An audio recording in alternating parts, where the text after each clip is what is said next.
Hola, bienvenidos a más un vídeo programa de Café con Bard. Hoy hablaremos de un tema fascinante que hará que te replantees todo lo que sabes del apóstol Pablo. Quédate hasta el final y te sorprenderás. En el judaísmo, el Mesías era el cumplimiento de las promesas hechas a Israel. Pablo da un paso más allá, dice que esas promesas eran, desde el principio, para ser extendidas a los gentiles.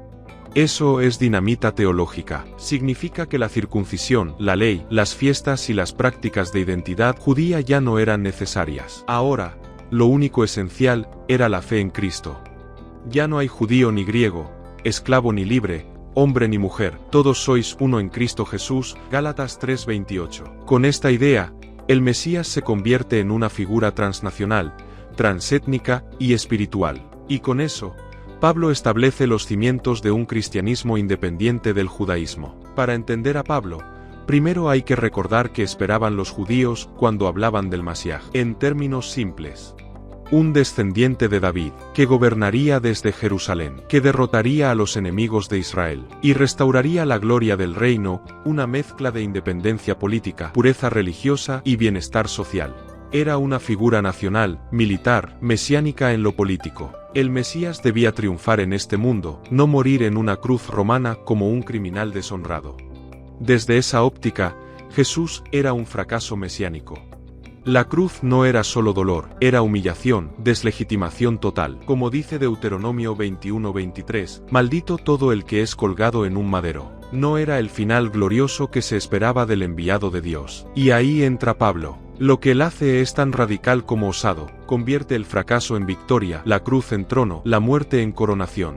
Jesús no pierde, vence muriendo. Pero no vence a Roma ni a los enemigos de Israel, vence al pecado, a la muerte, al poder espiritual del mal. Lo que hizo Pablo no fue simplemente adaptar el concepto, lo desplazó de paradigma. El Mesías ya no restaura el reino de David, sino que inaugura el reino de Dios.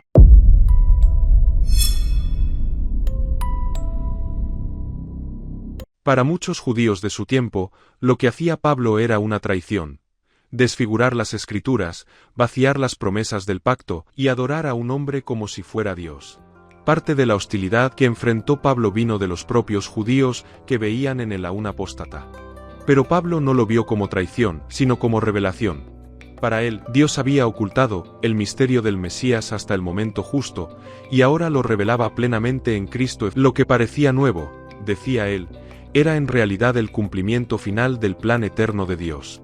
Aquí estamos en el centro del dilema. ¿Fue Pablo un innovador espiritual tocado por una revelación trascendente? ¿O fue un reinterpretador audaz que convirtió una derrota histórica en una narrativa salvadora para expandir su religión? La comprensión de este mesianismo no fue monolítica ni estática, sino que experimentó una profunda transformación, en gran medida impulsada por la teología del apóstol Pablo. Partiendo de un contexto judío que esperaba un Mesías con características predominantemente políticas y nacionales, un rey guerrero descendiente de David, destinado a restaurar la soberanía de Israel, Pablo articula una visión radicalmente diferente. Esta reinterpretación, centrada en la muerte y resurrección de Jesús, no solo redefine la naturaleza y el alcance del mesianismo, sino que sienta las bases para doctrinas cristianas fundamentales y genera un debate intenso que resonará a lo largo de los primeros siglos de la Iglesia. Este documento explorará en detalle la naturaleza de esta reinvención paulina del Mesías, analizará su profunda influencia en el desarrollo de doctrinas clave como la Trinidad, la gracia y la justificación por fe, y examinará cómo esta visión fue recibida, asimilada y, en ocasiones, cuestionada por los padres de la Iglesia. Para comprender la magnitud de la transformación operada por Pablo, es crucial contrastar su visión con las expectativas mesiánicas prevalecientes en el judaísmo del Segundo Templo.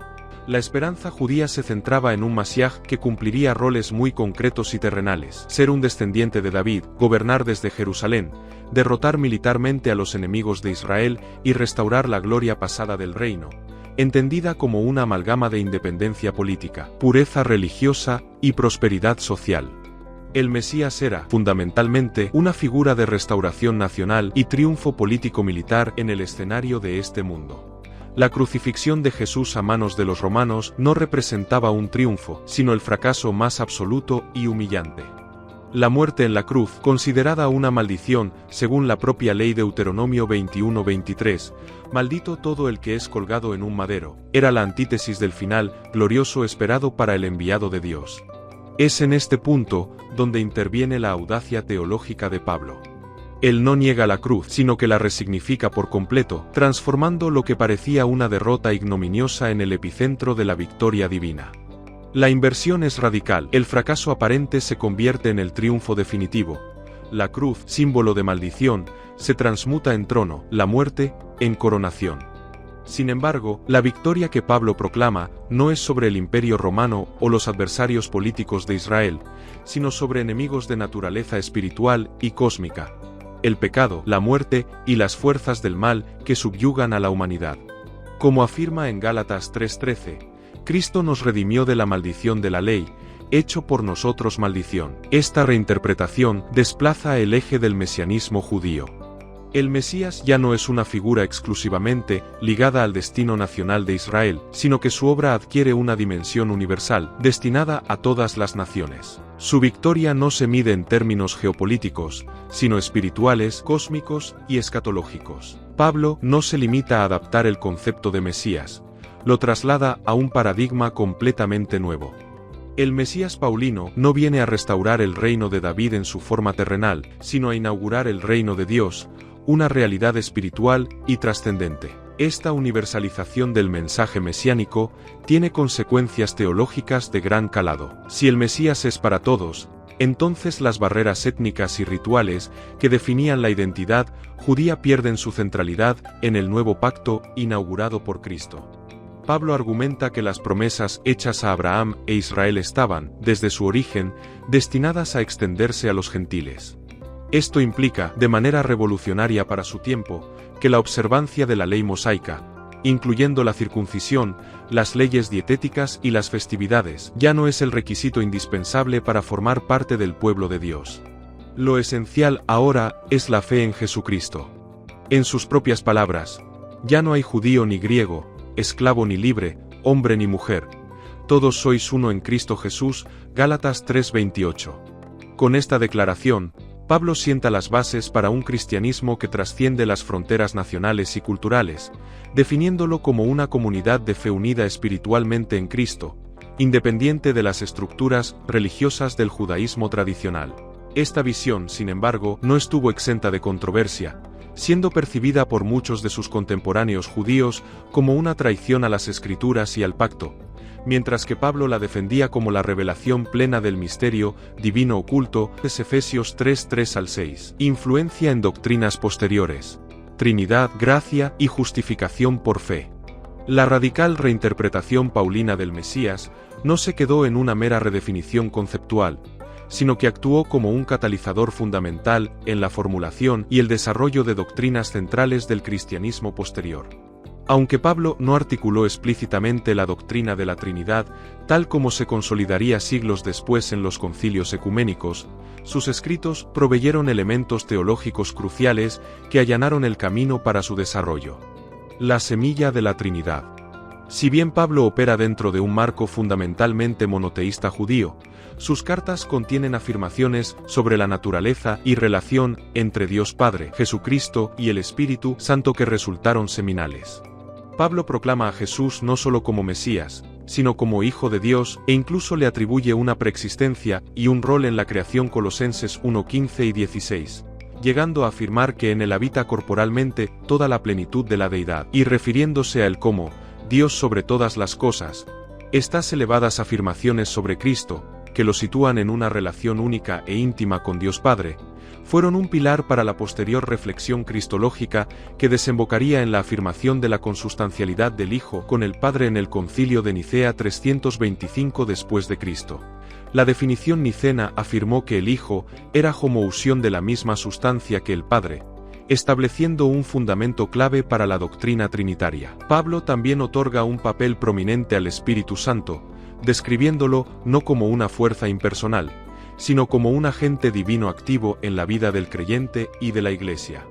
El Espíritu es quien revela a Cristo, capacita para la vida cristiana. Romanos 8:4-11, intercede por los creyentes. Romanos 8, distribuye dones. 1 Corintios 12, y sella la pertenencia al pueblo de Dios.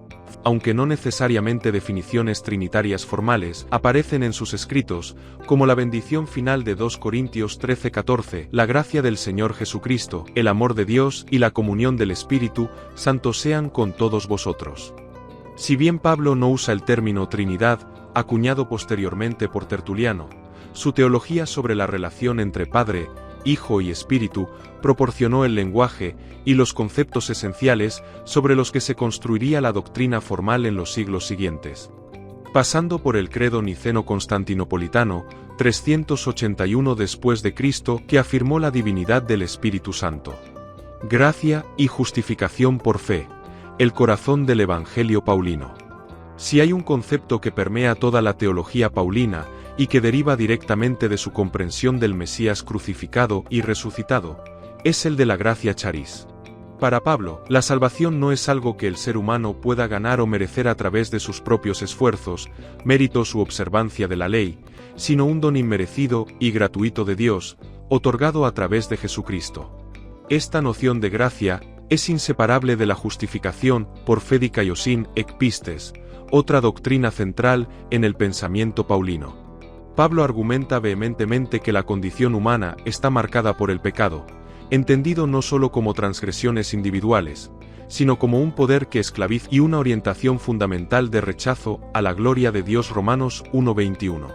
Todos, judíos y gentiles por igual, pecaron y están destituidos de la gloria de Dios ante esta realidad universal de pecado e incapacidad humana para alcanzar la justicia por méritos propios. La intervención divina se hace necesaria.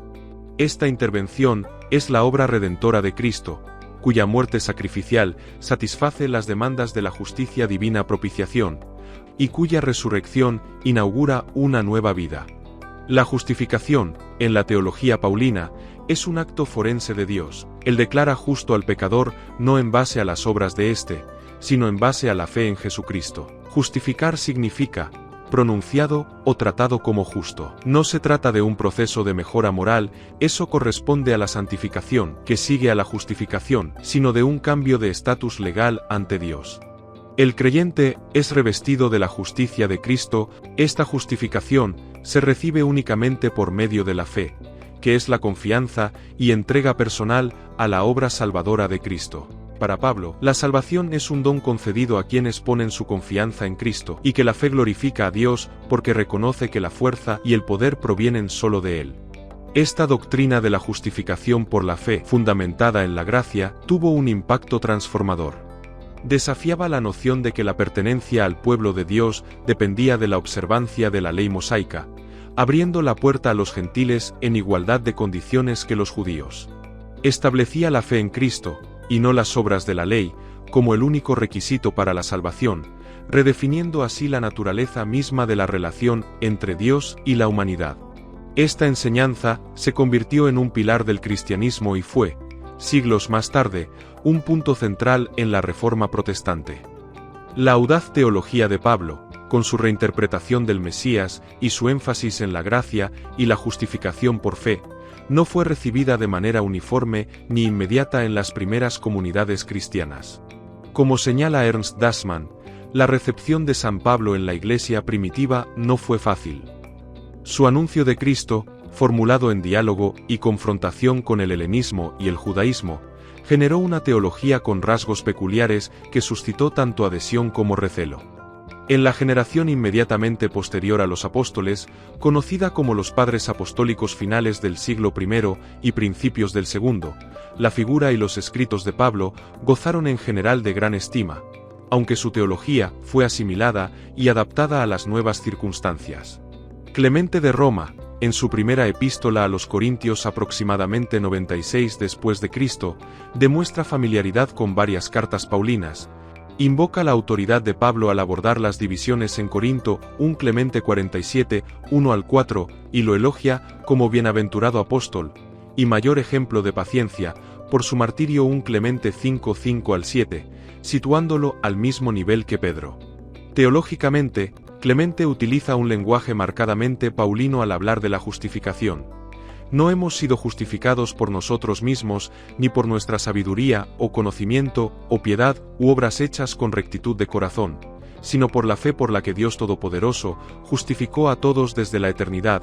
Sin embargo, como observa Dasman, inmediatamente después, enfatiza la necesidad de las buenas obras, lo que no debe interpretarse necesariamente como una contradicción o un rechazo del paulinismo, sino como una evolución que integra la fe con la moralidad veterotestamentaria y estoica.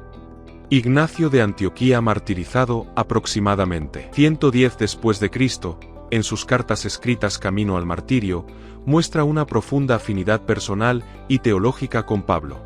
Se refiere a él como el santo, el celebrado, el digno de bienaventuranza, y expresa su deseo de seguir sus huellas. Reconoce la autoridad apostólica de Pablo, junto a la de Pedro. Su teología es intensamente cristocéntrica, utilizando frecuentemente la expresión paulina, en Cristo, y compartiendo la comprensión de la cruz como escándalo para el mundo pero salvación para los creyentes. Avanza hacia formulaciones dogmáticas más precisas. Aunque la doctrina paulina de la justificación tiene menos eco en Ignacio, reflejo de una tendencia en la Iglesia oriental, su énfasis en la unión mística con Cristo y la disposición al sufrimiento por él lo acercan al núcleo del sentir paulino.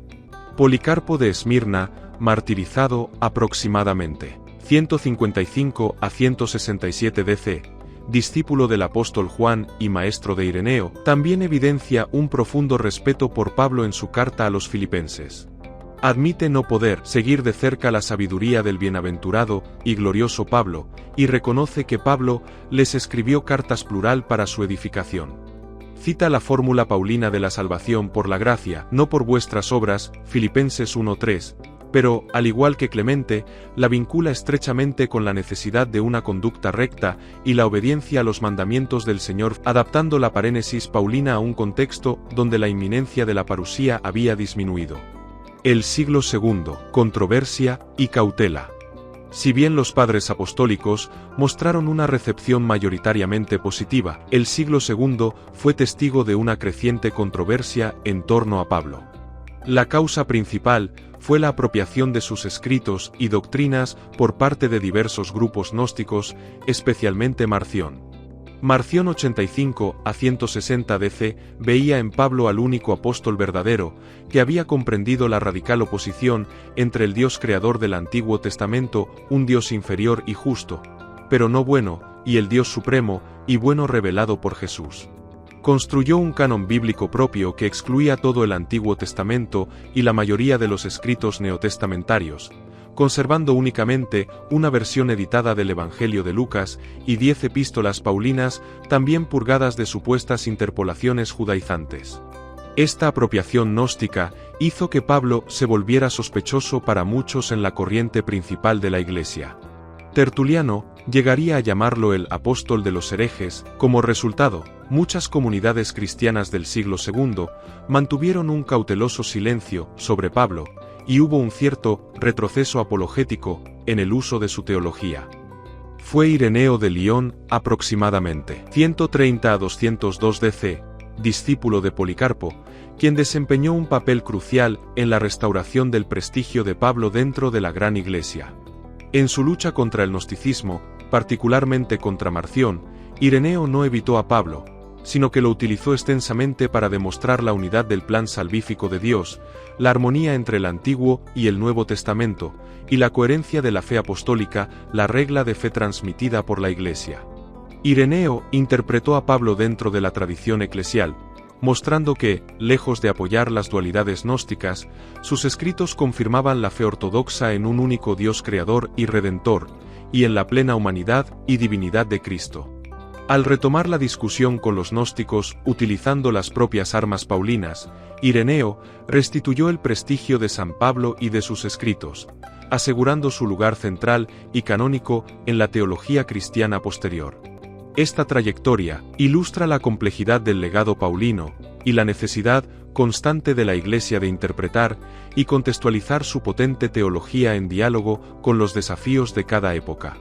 La figura del apóstol Pablo emerge como un punto de inflexión decisivo en la historia del pensamiento cristiano. Partiendo de las expectativas mesiánicas judías centradas en una restauración política y nacional, Pablo operó una gran inversión teológica, reinterpretando radicalmente la figura del Mesías a la luz de la cruz y la resurrección de Jesús. La reinvención paulina del Mesías fue un acto de profunda innovación teológica con consecuencias duraderas. Su visión de un Cristo universal, cuya muerte y resurrección ofrecen salvación por gracia mediante la fe, no solo configuró las doctrinas centrales del cristianismo, sino que también generó un diálogo y un debate continuos dentro de la Iglesia primitiva, demostrando la vitalidad y la complejidad del legado de Pablo, un verdadero aguijón, que sigue interpelando a la fe cristiana a lo largo de los siglos. Muchas gracias por permanecer hasta el final. Si te gustó, regálanos un like y suscríbete al canal. Hasta pronto, amigos.